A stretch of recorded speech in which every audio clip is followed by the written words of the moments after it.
சுவாமி சரணம். சுவாமியே சரணமையப்பா. புல்மேடு வழியாக சபரிமலை செல்லக்கூடிய ஐயப்ப பக்தர்களுக்கு ஒரு முக்கிய பதிவு.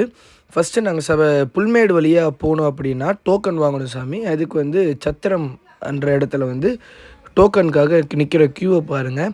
2.5 மணி நேரம் நாங்கள் க்யூவில் நின்று ஃபைனலாக டோக்கன் வாங்கிட்டோம்.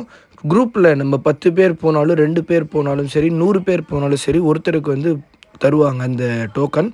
எத்தனை பேர் எம்ன்னு இருக்கிறது 14 பேர் பெரியவங்க, ஒரு சின்ன பசங்க. அது எழுதி பேர் நம்ம மேலே அந்த பேர் இருக்குது பார்த்தீங்களா, அது ஆதார் கார்டு ப்ரூஃப் நம்ம யாரோடது கொடுக்குறோமோ அவங்களோட பேர் எழுதி கொடுத்துருவாங்க. அந்த டோக்கன் தான் உங்களை மொத்தம் 3 இடத்துல செக் பண்ணி அனுப்புவாங்க. அந்த 3 இடத்துலையுமே அந்த 10 பேர் வந்தால் தான் சாமி அனுப்புவாங்க. அழகு நிறைந்த இந்த புல்மேட்டு பாதையில் ஏற்றம்ன்றது கொஞ்சம் ஓகே, ஓரளவு ஏறிடலாம். குழந்தையா இருக்கிறப்ப மட்டும் கொஞ்சம் தூக்கி ஏற்றுற மாதிரி இருக்கும். எங்கள் குரூப்பில் சாமிகள் எல்லாருமே ஆசைப்பட்டாங்க புல்மேடு வழியாக போகணுன்ட்டு. ஆசை இல்லாதவங்களும் பாவம், நாங்களும் போய் அவஸ்தைப்பட்டோம். இந்த ஏற்றத்தை நீங்களே பார்த்துருக்கீங்க. இப்போ அடுத்து பக்கத்தில் அங்கங்கே பார்த்தோன்னா யானையோட சாணம், எருமை மாட்டு சாணம்னு பல இருக்கும். இந்த பாருங்கள், பாதை இப்படி தான் இருக்கும் சாமி. ஏறுறப்ப உங்களுக்கு கயிறுலாம் இருக்குது சாமி. ஏறுறப்ப ஒரு ஸ்டேஜ் வரைக்கும் கயிறு இருக்குது. அதுக்கப்புறம் நீங்கள் ஸ்லோவாக ஏறணும். ஆனால் தயவு செய்து இதை பார்த்துட்டு சபரிமலைக்கு நம்ம புல்மேடு வழியாக போகணுன்னு வந்துடாதீங்க. ஏன்னா எங்கள் டீம் ஆளுங்க எல்லாம் எவ்வளோ கஷ்டப்பட்டாங்க அப்படின்றது நாங்கள் கண்ணார பார்த்தோம் சாமி. குழந்தைங்கள தயவு செய்து வயசானவங்களெல்லாம் கூட்டிகிட்டு போயிட்டு அவங்களுக்கு ஏதாவது ஒன்றுனா நம்மளால் தாங்க முடியாது சாமி. அடுத்து கொஞ்ச நேரம் இந்த ஏற்றத்துக்கு அப்புறம் ஒரு சமமான ஒரு பாதைன்றது வரும்.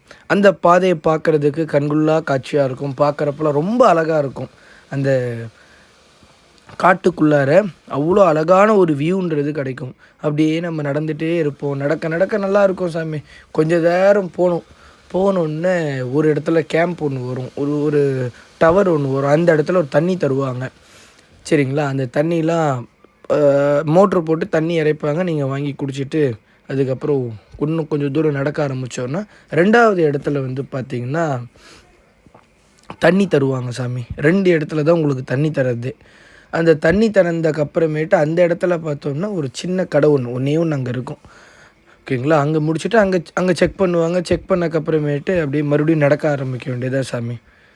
நடக்க நல்லா இருக்கும். அதுக்கப்புறம் கொஞ்சம் தூரம்க்கு அப்புறம் என்ன யானை சாணம் மட்டும்தான் இருக்குது, யானையை காணுமேன்னு பார்த்தோன்னா அங்கே பாருங்கள் யானை எவ்வளோ கூட்டமாக இருக்குன்ட்டு.